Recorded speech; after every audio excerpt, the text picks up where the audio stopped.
하나님이 세상을 이처럼 사랑하사 독생자를 주셨으니 이는 그를 믿는 자마다 멸망치 않고 영생을 얻게 하려 하심이라. 하나님이 그 아들을 세상에 보내신 것이요 세상을 심판하려 하심이 아니요 그로 말미암아 세상이 구원을 받게 하려 하심이라. 거룩하시고 존귀하신 하나님 아버지, 하나님께서는 우리들을 사랑하여 주셔서 이 땅에서 우리가 죄 가운데 멸망의 길을 걸어갈 때 당신의 아들 우리 주 예수 그리스도를 우리에게 보내주셔서 우리들을 구원하셨고 영원한 영생을 바라보게 하셨습니다. 하나님, 이 시간 저희들 수요일을 맞아 각자의 처소에서 영상을 통해 또한 교회 나와 하나님의 말씀을 듣고 기도하는 시간을 갖게 하시니 감사드립니다.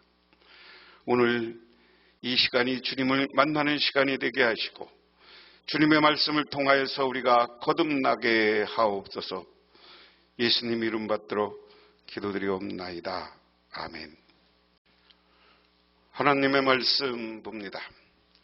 하나님의 말씀은 누가복음 11장 37절에서 54절, 신약성경 113쪽, 114쪽에 있습니다.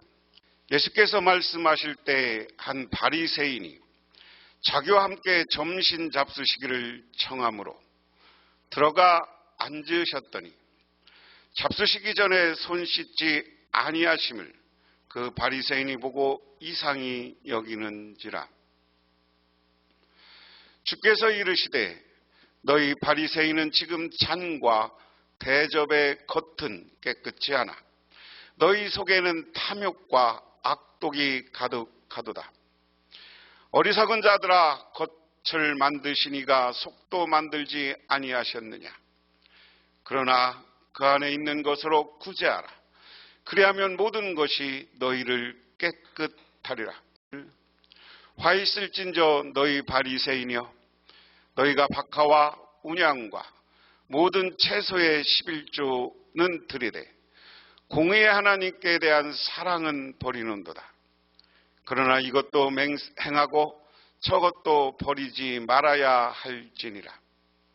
화 있을진저 너희 바리새인이여, 너희가 해당의 높은 자리와 시장에서 문안받는 것을 기뻐하는도다.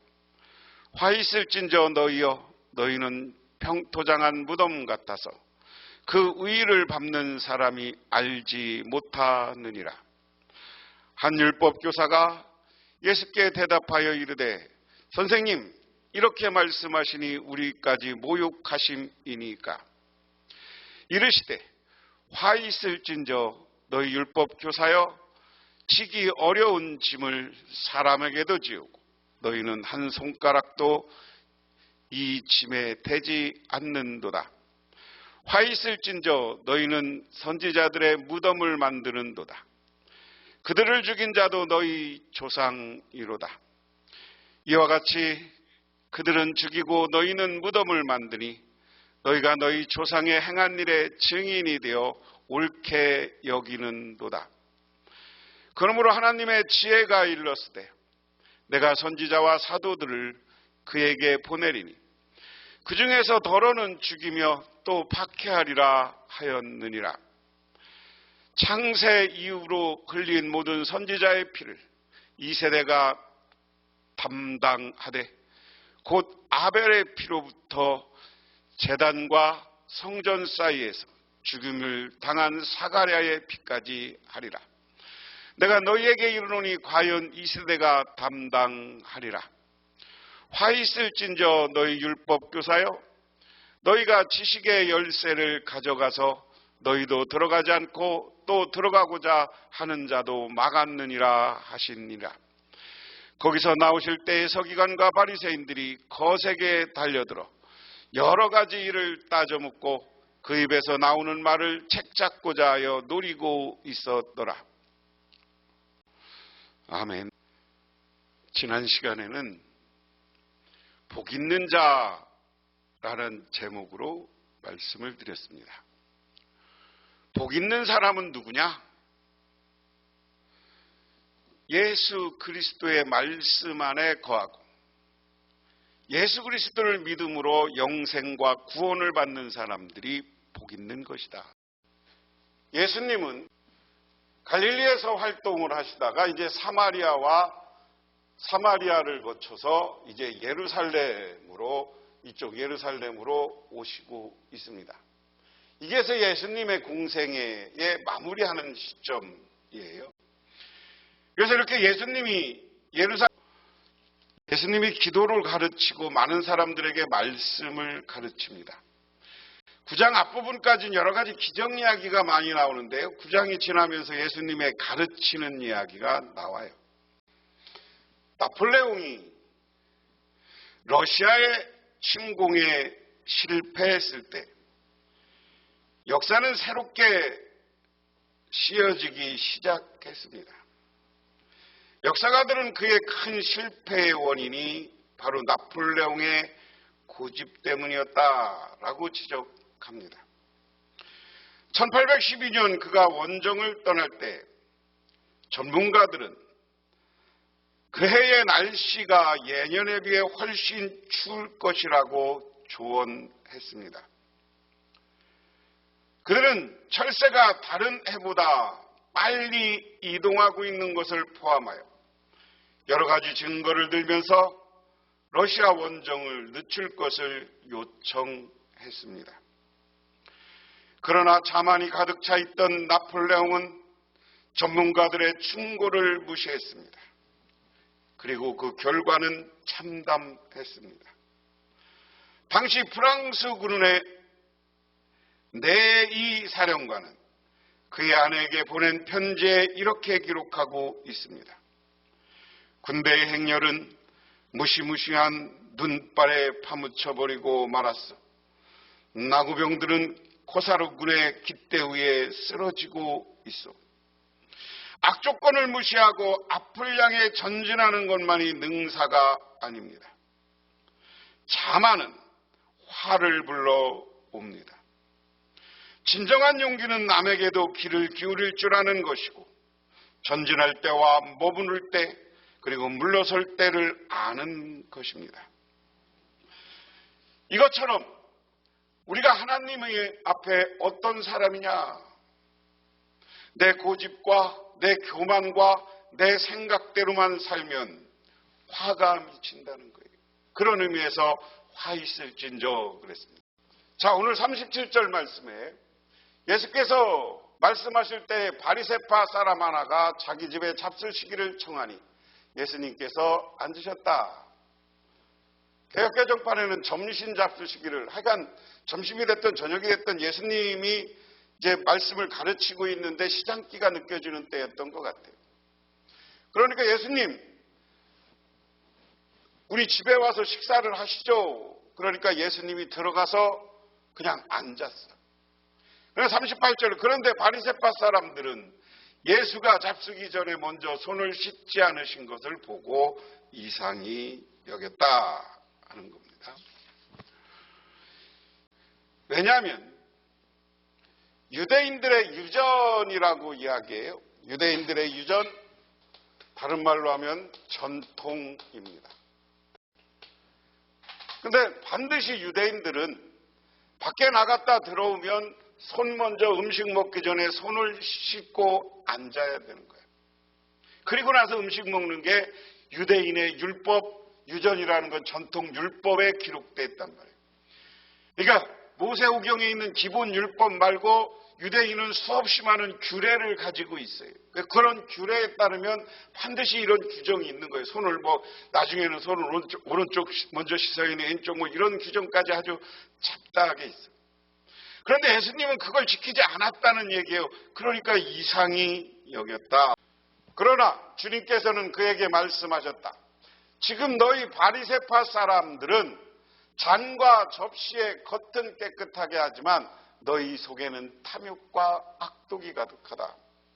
지금 유대인이 바리새파 사람이 예수님을 무엇을 보고 손을 안 씻는 것을 보고 이상히 여겼다는 것을 예수님은 지금 아시는 거예요. 그러면서 하는 말씀이 좀 역설적으로 이야기해요. 야, 바리새파 사람아, 너희들이 겉은 깨끗하다. 뭡니까? 겉은 이런 율법이라는 것으로 겉모양은 너희들이 깨끗한 것처럼 한다. 그런데 너희 심령, 마음도 깨끗하냐? 너희 마음 속에는 탐욕과 악독이 가득 차 있지 않냐? 이야기는 예수님이 늘 하시는 말씀 가운데 사람이 겉이 중요한 게 아니라 중심이 중요하다는 거예요. 마음이 어떤 생각을 갖고 사는 것이 중요하다 하는 겁니다. 오늘 이 시대를 살아가는 우리도 마찬가지입니다. 예수 믿고 신앙생활하면서 우리가 겉모습으로 예수 믿는 것처럼 거룩한 척 그러고 다니는 게 중요한 게 아니라 내 마음에 어떤 것을 품고 살아야 되느냐. 탐욕과 악독, 악한 것 이런 거 품으면 안 돼. 그러면서 어리석은 사람들여, 겉을 만드신 분이 속도 만들지 아니하셨느냐. 하나님은 우리의 밖과 속을 다 만들었기 때문에 안과 밖이 다 깨끗하기를 원하고 계시다. 밖이 깨끗하다는 것은 깨끗한 행동을 하는 것을 가리킵니다. 그런데 안이 깨끗하다는 건 뭡니까? 우리의 양심이, 마음이 깨끗해. 무슨 마음이? 41절에 그 속에 있는 것으로 자선을 베풀어라. 그리하면 모든 것이 너희에게 깨끗해질 것이다. 자, 너희 전통으로 겉은 깨끗해졌어. 이건 겉모습이요. 이건 겉혀. 그런데 너희가 속도 깨끗하라. 속이 깨끗해야 돼. 속도 깨끗하라는 건 뭐예요? 마음, 심령, 이게 깨끗해야 돼. 근데 이 마음과 심령에 무엇을 베풀고 살아야 되느냐? 사랑이라는 거예요. 사랑할 마음을 갖고 있으면 이웃과 성도들을 사랑하고 하나님을 사랑을 하면 자선, 나눔, 이런 생활을 하게 될 거다. 그래서 이렇게 사랑이 가득해서 자선과 나눔을 실천하고 있는 사람이 겉과 끝, 속이 다 깨끗한 것이다. 여기에서는 자선이라고 그랬고 개혁에서는 구제라고 그래요. 남을 돕는 것, 이게 중요한 것이다. 그러면서 하시는 말씀입니다. 개혁개정판에는 화 있을진저 이렇게 먼저 시작했어요. 그런데 세번역 성경에는 너희 바리새파 사람들에게 화가 있다. 너희는 박하와 운양과 온갖 채소의 11조는 바치면서 정의와 하나님에 대한 사랑을 소홀히 한다. 그런 것들도 반드시 행하여야 하지만 이런 것들도 소홀히 하지 않았어야 하였다. 무슨 얘기냐? 너 화 있어. 이렇게 겉만 깨끗하면 하나님이 너희들 심판할 거야. 하나님의 화가 임해. 그러면서 그들의 모습을 이야기합니다. 박하와 운양과 모든 채소를 세밀하게 드려서 11조를 드렸으나 공의와 사랑은 버리는도다. 자, 11조를 드리는데 박하, 운양, 채소 이런 것은 물질이요. 이게 겉모습이죠. 겉모습의 11조. 그런데 하나님은 더 중요한 게 공의라고도 같이 씁니다. 공의, 사랑. 하나님 앞에 겉모습으로 물질로 11조를 드리는 것도 중요하다. 그거 드리지 말라는 얘기 아니에요. 그런데 너희들이 사랑과 정의는 소홀히 하고 있다. 우리에게 더 중요한 건 뭐냐? 정의와 사랑을 따라 사는 거다. 그래서 정의와 사랑을 따라서 우리는 살아가야 되고 또한 겉모습인 물질을 하나님께 11조 드리는 것도 소홀히 하지 말아야 된다. 이것저것 다 버리지 말아야 된다. 그런데 우리는 겉모습만 보기 때문에 저 사람이 무슨 마음을 품고 있는지 몰라. 그러니까 겉모습만 보고 칭찬해. 그런데 우리는 마음을 볼 줄 알아야 되고 하나님은 그 마음을 알고 있다는 거예요. 저와 여러분 어디 가서나 예수 믿는 사람이 정의롭게 살아야 돼요. 공의로운 사람이 돼야 돼요. 사랑이 많은 사람이란 칭찬을 받아야 돼요. 세상에 여러 가지 텔레비전의 뉴스나 사건들을 보면 예수 믿는 사람이 나쁜 사람들, 사기치는 사람들, 감옥 가는 모습 보면서 저는 안타깝습니다. 예수 믿는 사람은 돈을 좀 못 벌어도 정의롭고 바르게 돈 벌어야 되는 거고, 어디 가서 새치기 하지 말고 바르게 살아야 되고, 아까 전절에서 이야기한 것처럼 구제하고 사랑하고 나눌 줄 아는 사람이 될 때 그 모습과 11조가 더해지면 하나님이 더 크게 기뻐해 주시는 줄 믿으시기 바랍니다. 그 다음에 43절, 너희 바리새파 사람에게 화가 있다. 너희는 회당에서 높은 자리에 앉기를 좋아하고 장터에서 인사받기를 좋아한다. 너희에게 화가 있다. 너희는 드러내지 않아도 많은 무덤과 같아서 사람들이 그 위를 밟고 다니면서도 그것이 무덤인지 알지 못한다. 충격적인 이야기입니다. 바리새인들은 높은 자리에 앉는 것을 좋아하고 시장에서 문안받는 것을 좋아한다. 예수님은 내가 섬김을 받으려고 온 것이 아니라 세상을 섬기려고 세상에 왔다고 했습니다. 하나님 나라에서는 남을 섬기는 자가 큰 자요, 남을 섬길 때 자기가 만들어지고 하나님의 은혜가 만들어주는 거예요. 이런 나 자신을 만들지 못하면 세상에서 대접받으면서 하늘나라에서는 아무것도 없다. 그래서 죽은 사람 평토 묻어면 죽은 사람을 장사하고 분분이 없어서 평토를 만들어 놓은 거예요. 그래서 너희는 이런 거와 같다. 무덤 같다. 사람들이 그 위를 밟고 다니면서 아무것도 모른다. 너희는 평토 무덤 같다. 화 있을 진짜. 그런데 바리새인들은 지금 무덤 같아. 평토 공부는 안 한 무덤이기 때문에 사람이 그 위를 다녀. 근데 바리새인은 지금 뭐요? 하나님의 지옥에 떨어진 무덤 같은 것이다. 그런데 사람들이 이것이 죽은 사람인 줄 모르고 영적으로 죽었다는 거예요. 바리새인 다른 말로 바꾸면 바리새인 지금 무덤에 들어가 있다는 걸 살아있는 바리새인들에게 너희 무덤이 있다는 거예요. 그것은 영적으로 죽어 있다는 거예요. 그래서 영적으로 죽어 있고 속마음은 죽어 있어. 그러면서 겉모양만 가지고 살려고 하는 것 무덤 같다. 이런 사람들에는 화 있을진저 하나님의 화와 심판이 있다. 오늘날도 교회에서요 대접받고 대우받으려고 하지 마세요. 직분을 준 건 섬기라고 준 거예요. 우리나라 교회가 대접하는 게 아니라 대접받으려고 하니까 세상 사람들로부터 버림받는 거예요. 우리는 우리 신앙의 기본 사랑과 섬김의 자리로 돌아가야 하나님이 우리에게 심판하는 것이 아니라 우리를 구원해줘요. 우리가 복 있는 사람이 되는 거예요. 이렇게 이야기하니까 율법교사 가운데 한 사람이 예수께 말하였다. 선생님이 이렇게 말씀하시면 우리까지도 모욕하시는 겁니까? 앞에 부분은 바리새인들한테 이야기했어요. 오늘 말씀은 율법교사, 율법사, 율법을 가르치는 사람들에 해당해서 말씀을 가르치고 하는 사람들을 이야기하는 거예요.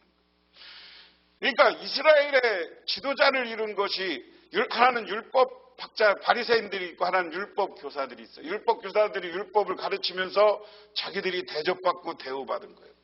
그러니까 우리는 율법대로 살고 율법을 가르치는 사람인데 우리를 모욕하십니까? 하고 예수님에게 따져. 여러분, 진정으로 마음속에 사랑과 공의와 겸손이 있는 사람들은 예수님이 이렇게 화 있을진저라고 이야기하면 아멘으로 받아들이고 내가 회개해야 되는 거예요. 그런데 교만한 율법 교사는 나를 무시하는 겁니까? 나를 모욕하는 겁니까? 하고 예수님에게 따져. 그러니까 이런 사람들에게는 어떻게 돼요? 하나님의 화가 있다. 유명한 이야기가 있죠. 영국의 어느 제과업자에 대한 이야기입니다. 그는 빵을 만들어 마을 사람들에게 팔았습니다. 그 제과업자에게는 매일 아침 버터를 만들어 공급해주는 가난한 농부가 있어요. 하루는 납품되는 버터를 보니 정량보다 조금 모자라는 것 같았습니다. 그래서 며칠을 두고 납품된 버터를 저울에 달아보니까 예측대로 정령에 미달돼요.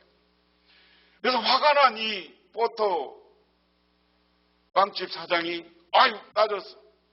왜 이렇게 버터를 조금씩 가꾸냐? 그러니까 이 버터를 납품하는 이 농부가 이렇게 얘기하는 거예요. 어이 사장님, 나는 사장님이 저울이 없어서 사장님이 만들어 오는 빵하고 요거하고 똑같은 무게로 달아서 가져왔습니다. 나는 이게 정량인 줄 알았습니다. 무슨 얘기입니까? 자기가 비양심적으로 사는 거야. 그러니까 자기가 비양심적인 걸 사는 건 모르면서 정직하게 자기가 만든 빵하고 똑같은 양을 가져온 사람에게 화내는 거예요. 그런데 세상은 이게 원리예요. 자기가 그렇게 하면 자기도 그 3대로 돌아오는 거야. 오늘 바리새인 이 율법학자 예수님의 말씀에 순종하고 그 말씀을 따르기보다는 따져. 그러니까 46절에 예수께서 말씀하셨습니다. 그렇다. 너희 율법 교사들에게도 화가 있다. 너희는 지기 어려운 짐을 사람들에게 주면서 너희 자신은 손가락 하나도 짐에 대려고 하지 않는다. 자, 율법학자들이 어떻게 하는 거예요?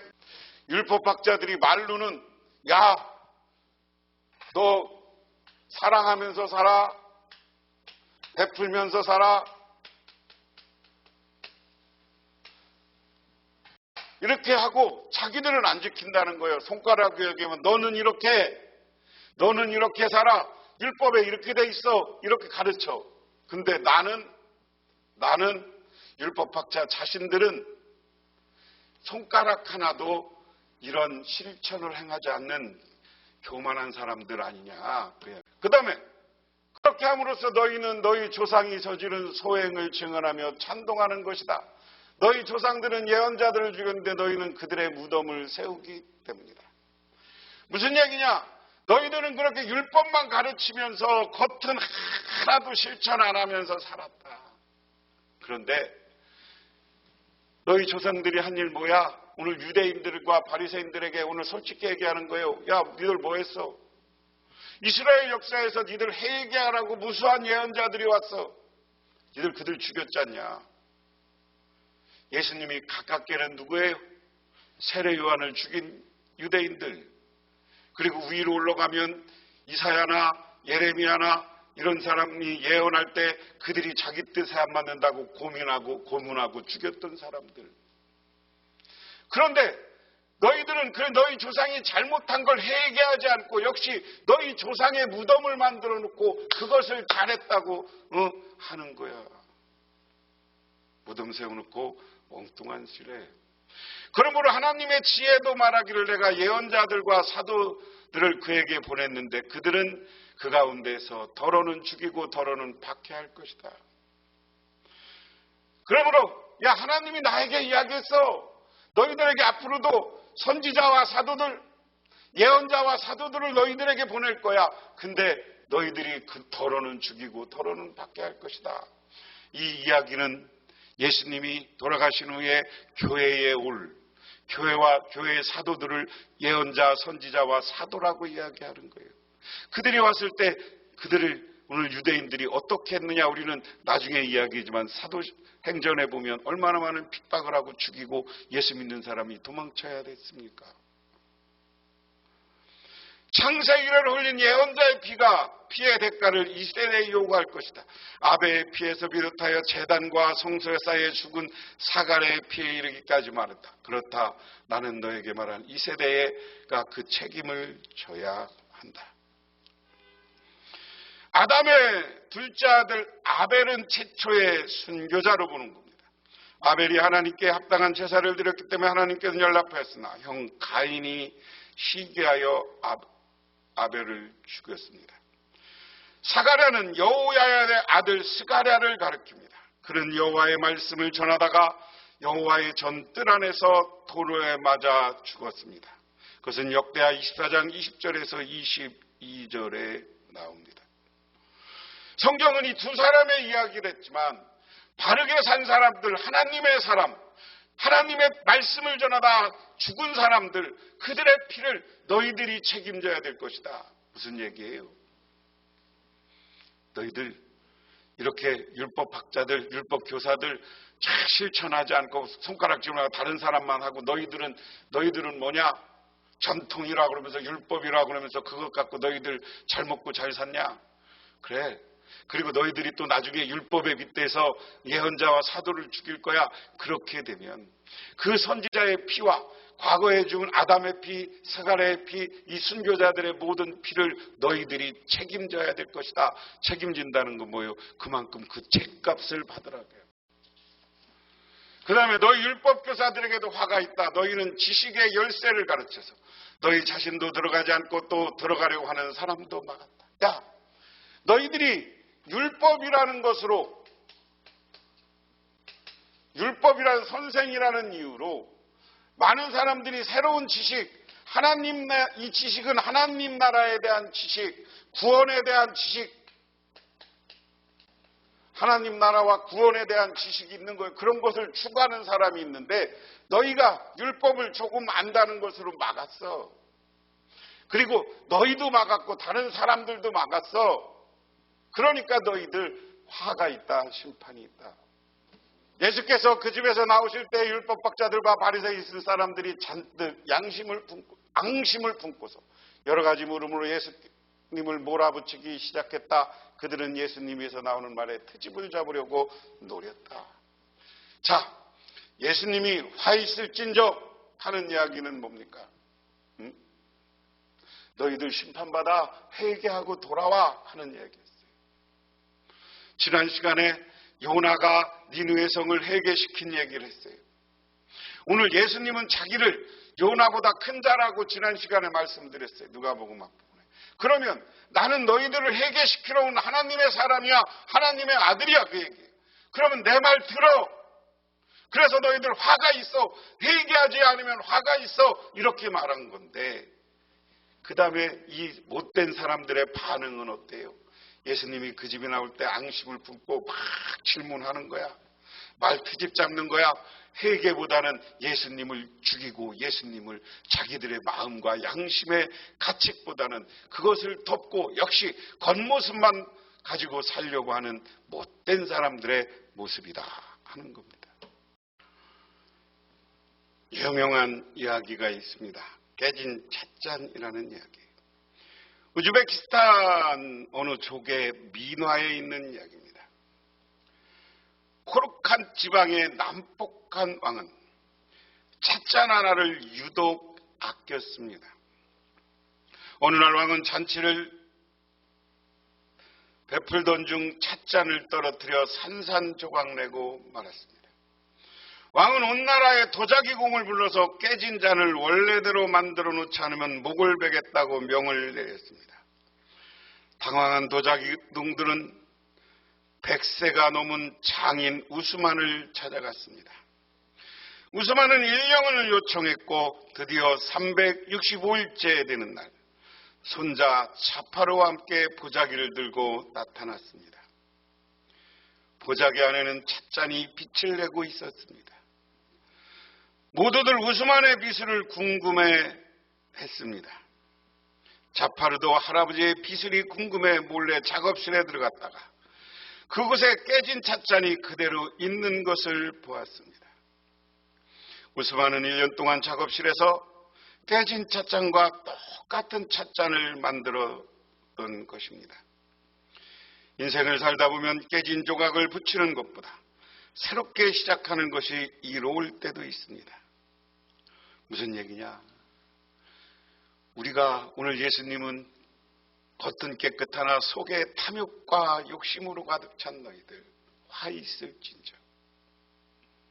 이야기는 너희들은 이미 깨져버리고 별 볼 일 없는 종인데 하나님의 심판받을 존재다. 이런 말을 들었으면 자기들이 갖고 있는 율법, 자기들이 갖고 있던 전통, 이것 자기들이 사회적 위치 이런 것 다 깡그리 무시하고 하나님 앞에 회개하며 바로 설 때 우리에게 화 있을진저 하면서 화가 오는 것이 아니라 하나님의 은혜와 축복과 우리의 아름다운 미래가 우리에게 찾아오는 줄 믿으시기 바랍니다. 기도하겠습니다. 하나님 아버지 고맙습니다. 오늘 저희들이 이렇게 주님의 제단에 나와 아버지 하나님 또한 각자 처소에서 하나님의 말씀을 듣습니다. 오늘 화이실진저하고 책망받는 우리가 아니라 아버지 하나님 앞에 회개해서 잘했다 칭찬받는 우리 모두가 되게 하옵소서. 예수님 이름 받들어 기도드리옵나이다. 아멘.